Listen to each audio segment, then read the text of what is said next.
I always thought routine was what held a marriage together. Every morning I left for work at the same time, kissed my wife, Claire, on the cheek, and grabbed the lunchbox she had prepared for me. It was one of those small gestures that made me believe, despite the little arguments and silences, that we were still connected in some way. She had her quirks, I had mine, but after 8 years of marriage, you settle into patterns. But lately something felt off. Claire had grown distant. Our conversations were shorter, her smiles felt forced, and sometimes when I walked into a room, she'd quickly put her phone down as if I had interrupted something private. I tried to convince myself it was stress. She had been working extra hours, claiming deadlines and office politics were eating her up. Still, a part of me wondered if there was more behind her distracted glances and late nights. That Monday morning started like any other. I rushed out the door, running late for a meeting, barely mumbling goodbye as I grabbed the lunchbox sitting on the counter. I didn't notice it wasn't the same one she usually packed for me, the blue one I'd used for years. This one was newer, a shiny red container with a little heart sticker on the lid. But in my rush, I didn't think twice. By noon, I was sitting in the break room at work, exhausted when I opened the lunchbox.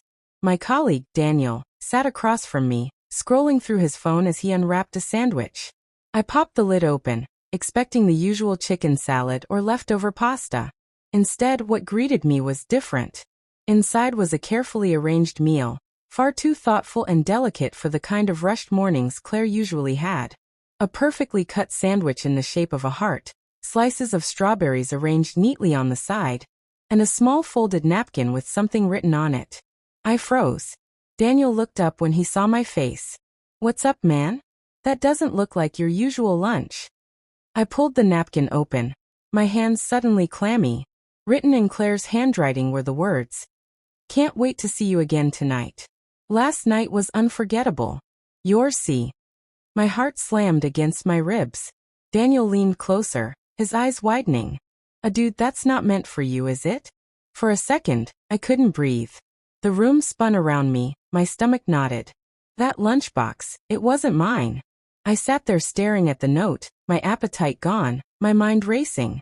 The handwriting was Claire's. There was no mistaking it. Every curve of her letters, the little flourish at the end of her Y.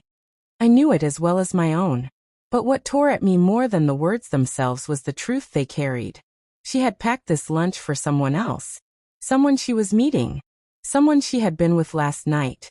Daniel looked uncomfortable, shifting in his chair. "Man, I don't know what to say.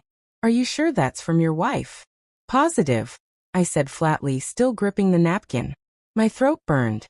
My mind replayed the countless nights she claimed she was working late, the times she seemed too tired to talk, the way she guarded her phone like it contained state secrets. Suddenly, it all made sense. "Maybe it's not what it looks like," Daniel tried, but even he didn't sound convinced. He glanced at the heart-shaped sandwich and the strawberries. "I mean, yeah, no, that looks exactly like what it looks like." I gave a humorless laugh, one that tasted like bitterness. "Yeah." The rest of the day passed in a haze.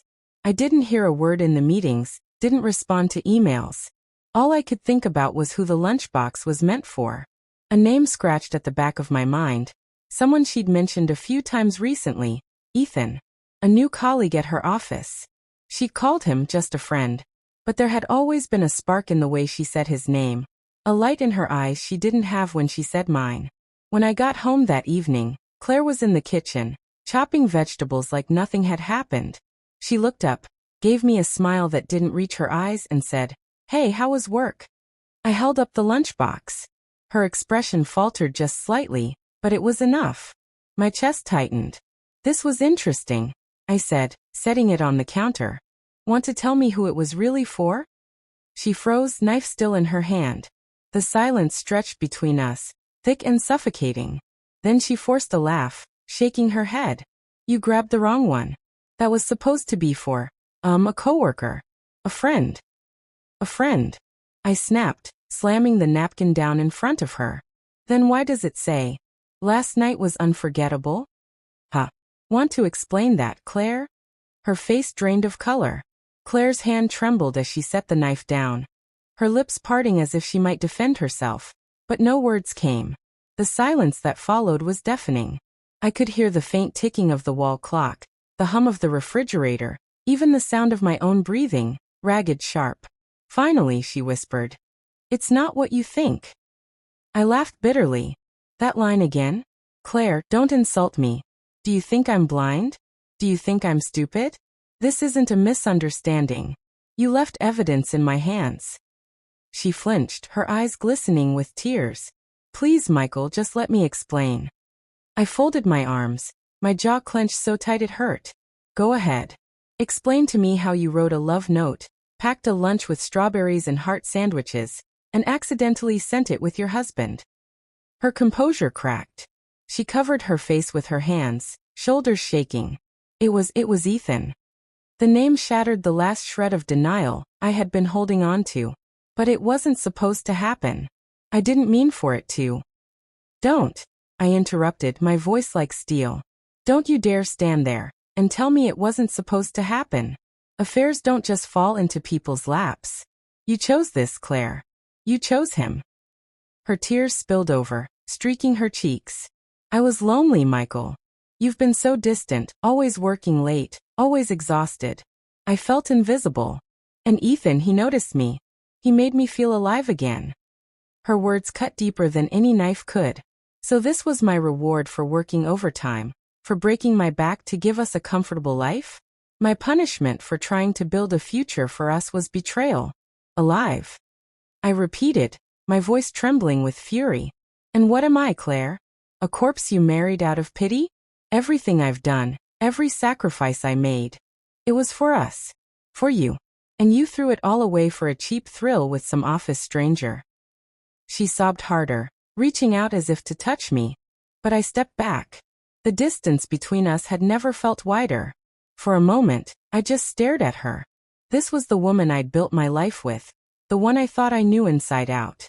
And now, all I saw was a stranger wearing my wife's face. I can't even look at you right now, I said finally, my voice low but firm. Pack a bag, Claire. You can stay with Ethan tonight, since he makes you feel so alive. Her eyes widened in horror, but I turned away, my heart hammering in my chest.